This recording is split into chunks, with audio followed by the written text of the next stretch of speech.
this for a second.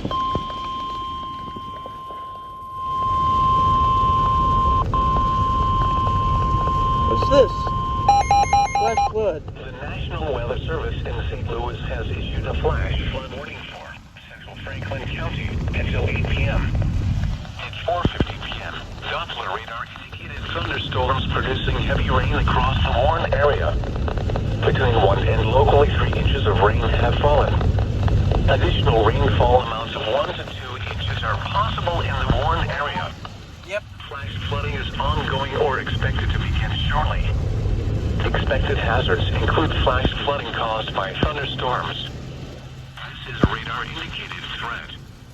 The following effects are expected: flash flooding of small creeks and streams, urban areas, highways, streets, and underpasses, as well as other poor drainage and low-lying areas.